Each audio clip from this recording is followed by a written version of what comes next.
Good afternoon, everyone.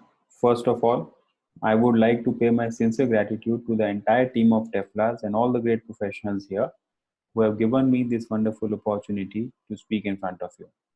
And my sincere apologies for not being in person there today. So, today we are going to speak about sugar in South Asia and in Southeast Asia.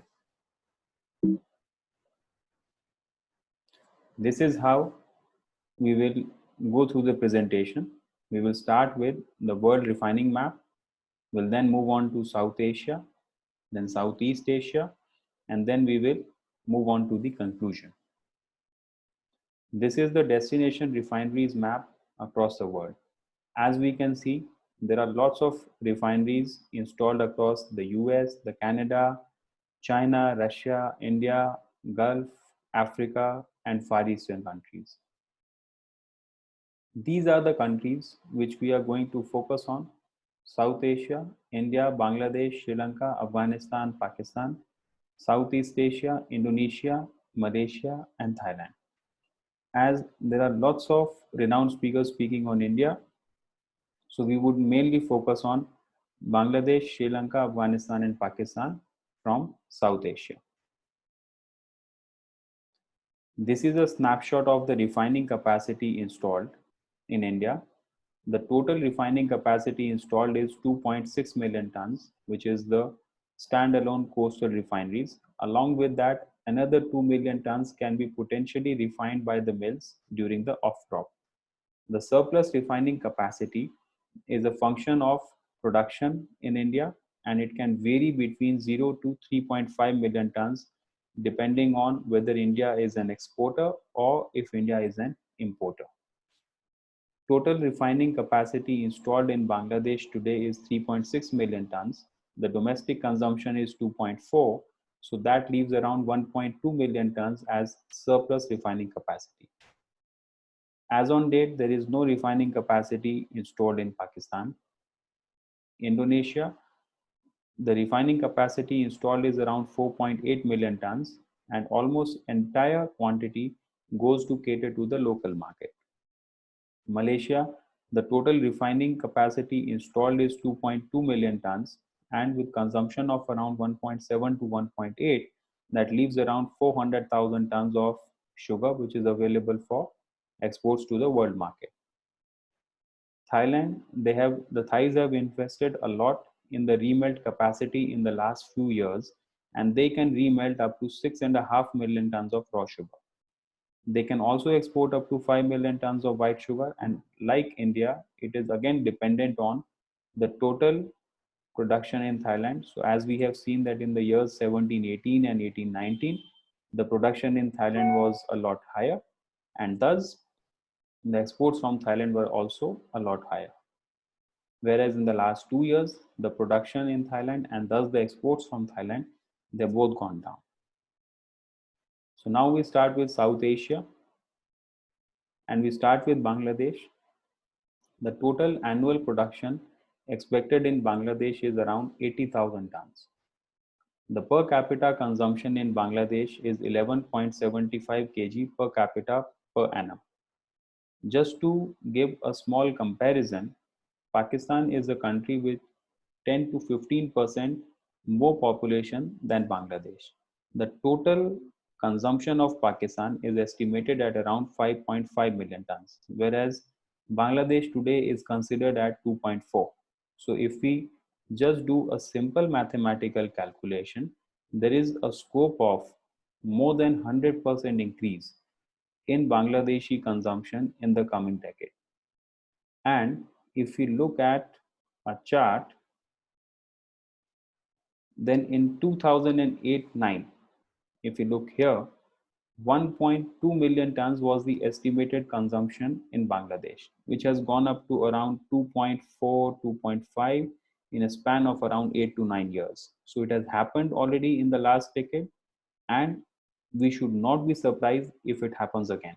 So all in all, what I mean to say is that from 2.4, Bangladesh has the capacity to go up to 5, 5.5. So we can expect another 2.5 to 3 million tons of additional demand of sugar from Bangladesh. Now, if you look at the currencies, Dollar Bangladeshi Taka is among the most stable in this region in the last 10 years, and that is because of a favorable balance of payments for Bangladesh. Water connectivity in Bangladesh is extremely good. There are lots of rivers, tributaries, and waterways is practically the lifeline for the country. The political environment in the country is fairly stable, which is the prerequisite for any business thriving in a country. There's hardly any competition with cane because there is hardly any domestic production. So most of the sugar requirements in Bangladesh are met through imports. Imports of raw sugar, which are then refined to make white sugar. If you look at this chart, the consumption per capita, it has remained fairly consistent at around 12 or a shade below or a shade below 12 kilogram per capita per annum. And this is exactly where the growth story of Bangladesh lies. If you look at these two charts, on the left, we have the political map of Bangladesh, and on the right, we have the map of the major rivers and tributaries in Bangladesh. So as we can see that there are lots and lots of rivers and tributaries in Bangladesh, and these effectively form the backbone of the entire transportation system in the country. There are challenges during the months of monsoons. There are floods in rivers and tributaries. So, of course, the movement of goods within the country gets a bit slow. This chart we have already seen before. The domestic production is a shade below 100,000 tons and has been fairly consistent and gradually going down. If we look at the consumption, it has already gone up by 100% in the last 10 years, and we should not be surprised if we see another jump by another 100% in the next 10 years. If we look at the import, Bangladesh was importing 1.4 million tons in 2008-9, which was predominantly white sugar imports, and this has been transformed to predominantly raw sugar imports, and the total imports have gone up to 2.5 million tons. Now, what is the way forward for the Bangladeshi sugar industry? If you look at the current refining capacity installed in Bangladesh, that is approximately 3.6 million tons. The existing domestic demand is only 2.4, so that leaves a clear surplus of 1.2 million tons of refining capacity installed in Bangladesh. So, whenever the world market is in deficit, theoretically, Bangladesh can supply a lot of white sugar to the world market. Bangladesh can also supply a lot of white sugar to India in case India is importing. Of course, we have very able and very efficient coastal refineries in India who will always have the first mover advantage. The domestic market in Bangladesh is extremely vibrant. The cost of refining in general in Bangladesh is quite effective because most of the mills, most of the refiners, they are all working on gas. And because of water connectivity inside the country, the domestic transportation costs are quite effective vis-a-vis land transport. Of course, export logistics is the major bottleneck, and that is where Bangladesh needs to work out a lot. There are not many container lines calling at Bangladeshi ports, and Chittagong port has its own problems related to drafts.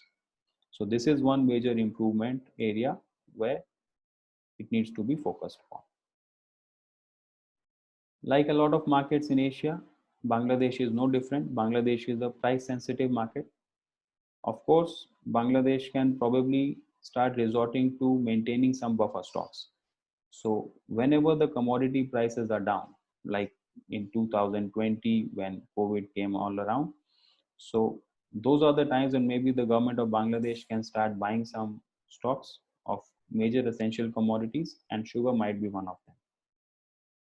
Import of raw sugar in barges from India, that is where Bangladesh can be a real boon for the Indian mills in eastern part of the country, because these are the mills which find very difficult and very challenging to export their sugar, either raws or whites, from the ports located on the western coast of India.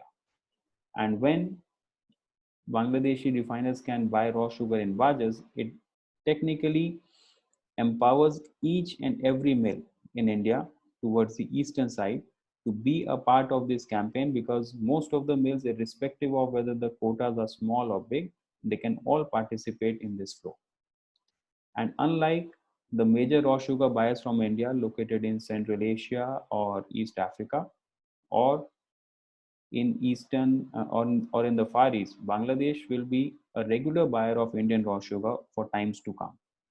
From that perspective, an icing on the cake will be the preferential import duty. We have all seen Thailand has given preferential import duty.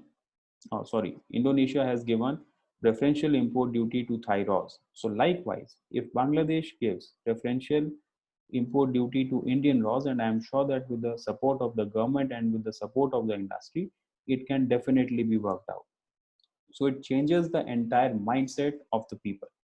So if a Bangladeshi refiner wants to buy, who knows? First, he will check with the Indian millers, and I'm sure that with so many mills, something should be worked out.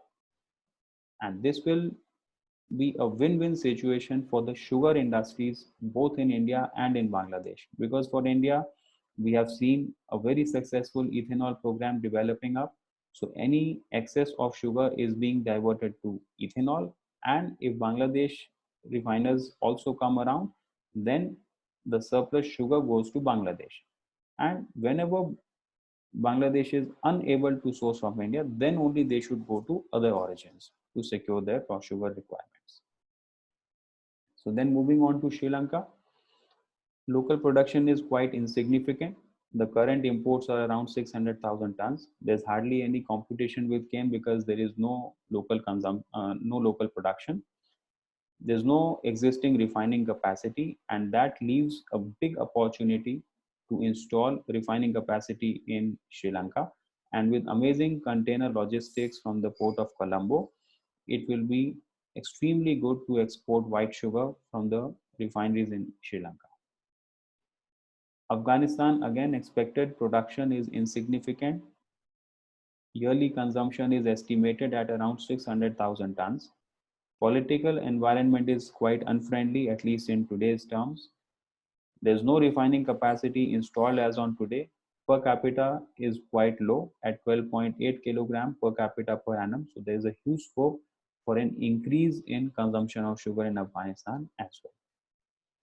Pakistan, the expected production this year is 6.8 million tons. The political environment is not really stable. They smuggle a lot of sugar to Afghanistan. There's a lot of competition with cane because of huge production domestically. As on today, no refining capacity is installed in Pakistan. Per capita consumption is 22 kilograms per capita per annum. So as we had discussed earlier, that when we look at the Bangladeshi consumption per capita 11.75 and Pakistan at 22, there's a huge scope for Bangladeshi consumption to increase by another 100% in the coming decade. Myanmar, the local production is quite insignificant. Per capita consumption is only 11.10. Yearly consumption is 600,000 tons. So again, there's a huge scope for an increase in consumption of sugar in Myanmar as well. So now moving on to Southeast Asia. Indonesia, the per capita consumption is 27 kilogram per annum. Yearly consumption is around 7.4 million tons. From that, around 2 to 2.5 is produced domestically, with the rest being imported from the world market. Majority of the flows are raw sugar, with some white sugars also being imported into Indonesia. Malaysia, the per capita consumption is around 50 kilogram per annum. Yearly consumption is around 1.7. So with an installed refining capacity of 2.2 million tons, that leaves around 400,000 tons of white sugar generally available for export to the world market. Thailand, per capita consumption is around 47 kilogram per annum. Yearly consumption is around 3.3 million tons. Now, in the last few years, when the Thai mills were producing a lot of sugar, especially in 1718, 1819, and maybe 1920, the Thai mills have invested a lot of money in remelting capacity. So now the Thai mills can remelt a lot of raw sugar. This year again, we expect the Thai production to increase and maybe the maybe the remelting as well. So in a nutshell, if we look at it, this entire region has a per capita consumption of sugar which is far lower than the global average or far lower than the average of the developed countries. Most of these countries have robust domestic markets which are protected by import duties, and that kind of gives a lot of stability to the business model because these refineries are not dependent only on the international white premium. Of course, the refineries need to participate a lot more in the global trade flows, and there are some significant improvements required in the local logistics to ensure that the refineries can continue to export on a regular basis. So thank you all for giving the opportunity to me, and kindly feel free to get in touch with me for anything needed. Thank you.